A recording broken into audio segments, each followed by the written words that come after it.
Picture this for a second. Imagine two people, right? They start out life in the exact same place, but one goes down the path of pure comfort and the other chooses a path of discipline.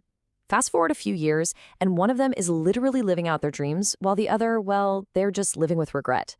So what's that invisible force separating them? Well, in today's Explainer, we're diving deep into the mindset method for building true self-discipline and exactly how you can harness it for yourself. Let's get right into it. Whenever we hear the word discipline, we almost always picture this brutal myth of discipline. Dragging yourself out of bed at 5 a.m., taking freezing cold showers, or grinding for hours at the gym. But listen, true discipline, it's not just about fighting your alarm clock. It's actually a much deeper, quieter battle over your everyday choices. It's about controlling your daily emotions, your habits, and your time. It's like knowing that sugar isn't great for you and actually resisting that one extra scoop of ice cream after dinner because you care about your long-term health. That right there, that's where the real battle lies. And honestly, this hits the nail on the head when we look at Napoleon Hill's core philosophy from his legendary book, Think and Grow Rich. He said, "If you do not conquer self, you will be conquered by self." The takeaway here is absolutely crucial. If you lack self-discipline, you are essentially just surrendering your whole destiny over to your own weaknesses. You aren't losing to the outside world. No, you're losing to yourself. So here's our roadmap for this explainer. We're going to break down 5 key things. First, the myth of self-discipline. Then, mastering your inner emotions.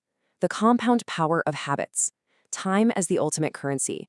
And finally, why discipline is actually true freedom. All right, let's kick things off with part 1, the myth of self-discipline. What does true discipline actually look like? Well, true discipline is kind of this invisible power that shapes literally every single decision you make. The simplest definition is this: doing what you know you should do, even when you really, really don't feel like doing it. It's that little inner voice that forces you to close out of that Netflix episode when you know you've got a project to finish. You have to think of discipline like a muscle.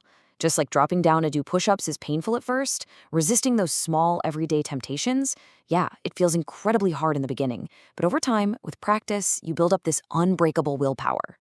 Moving on to part 2, mastering your inner emotions. This is all about controlling your reactions. See, self-discipline is hugely about internal control. Letting your emotions run wild acts like a slow poison that just hollows out your potential. Let's look at the neuroscience for a second. When someone insults you, step 1 happens completely automatically. Your amygdala triggers an instant impulsive emotion. Stress hormones just flood your system. But discipline is step 2, the conscious pause. Taking a deep breath allows step 3 to kick in, activating your prefrontal cortex so you can actually provide a logical, balanced response. Taking just one conscious pause instead of lashing out in blinding anger, that can literally save a massive business deal or rescue a relationship from total destruction. Now, to be clear, we absolutely shouldn't suppress our natural human emotions. Anger, fear, jealousy, they're perfectly normal. But a disciplined person manages and channels them. You can take that anger and turn it into constructive action. You can take your fear and use it for careful preparation. And jealousy, you can totally turn that into inspiration by just thinking, hey, if they can do it, so can I. Which brings us to part 3, the compound power of habits. Let's talk about the compound effect. Our identity and our ultimate success are basically woven together by the invisible threads of our daily habits. Just look at the stark contrast between these 2 morning routines. If your habit is grabbing your phone and scrolling first thing, that leads straight to comparison, anxiety, and distraction. But if you replace that with a simple 20-minute walk, that leads to physical energy and sharp mental focus. These tiny little choices seem totally insignificant in the moment, but they compound over time. After a full year, they make a mountain-sized difference to your mental health and your productivity. To really see the real-world impact of this, let's look at some legendary icons. Take Warren Buffett. He reads 5 to 6 hours every single day, which results in his completely unmatched financial insight. Then you've got Virat Kohli, who sticks to a wildly strict diet and workout routine, resulting in world-class athletic fitness. Guys, they prove that extraordinary success requires the strict, repetitive discipline of positive habits. It doesn't matter what baseline talent you start with, the habits are the real game changer. To back this up, James Clear dropped a profound piece of wisdom in his book, Atomic Habits. He wrote, "You do not rise to the level of your goals, you fall to the level of your systems." And he's so right. Goals are kind of useless without the daily systems and the discipline to actually back them up. Think about it. Everyone has goals, but it's the winners who have disciplined systems. Check out the incredible math behind consistency. Compared to a baseline of just staying exactly the same, if you use discipline to get incrementally better every day, even by super small margins, it achieves a staggering 37 times improvement over a single year. That's insane, right? The secret is to just start small. Read 5 pages a night, walk for 10 minutes. Doing this achieves massive long-term transformation without overwhelming your brain's natural desire to just stay comfortable. Okay, let's jump into part 4. Time, the ultimate currency. It's time to respect your 24 hours. Time is literally the ultimate democratic equalizer. Bill Gates, Elon Musk, APJ Abdul Kalam, and you. Every single one of us gets the exact same 24 hours in a day. But look at this number for a second, 730. It's actually a bit shocking. If you lack discipline and just scroll on social media for 2 hours a day, that adds up to 730 hours wasted annually. That is more than 30 full days, a whole month. In that exact same time, you could have learned a completely new language, finished a diploma, or totally transformed your fitness. Time was never the issue there.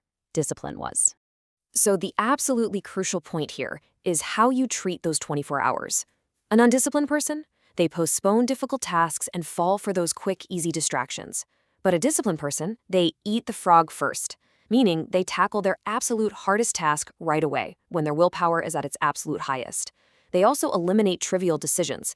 Think of Steve Jobs wearing that iconic black turtleneck every single day, or Benjamin Franklin's famously strict daily routines. Highly disciplined people profoundly respect their time. And that brings us to our final section, part 5. Discipline is true freedom. We're talking liberation, not rules. Let's completely dismantle a massive misconception right now.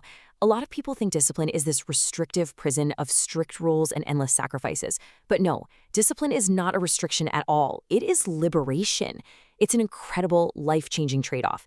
Accepting short-term discomfort right now pretty much guarantees unlimited freedom in your health, your finances, and your future choices down the line. If you avoid the discipline of studying or working hard right now, you're just trapping yourself with limited options later. Honestly, discipline is the magic key to living life entirely on your own terms. Which leads perfectly to our ultimate takeaway, beautifully echoed by the philosopher Aristotle. We are what we repeatedly do. Excellence, then, is not an act, but a habit. You've got to consciously choose to be the director of your own life. Don't let yourself be a slave to temporary temptations, addictions, or instant gratification. Embrace the pain of discipline so you can reach true heights of excellence. So, as we wrap up this explainer, I want to leave you with one final, deeply personal question to ponder. Will you conquer yourself or be conquered by your weaknesses? Remember, the real battlefield is inside your own mind. I challenge you to take just one small disciplined action today. Maybe write down a to-do list or go for a short walk. Thanks so much for joining me for this explainer. And remember, the choice to take control is entirely yours.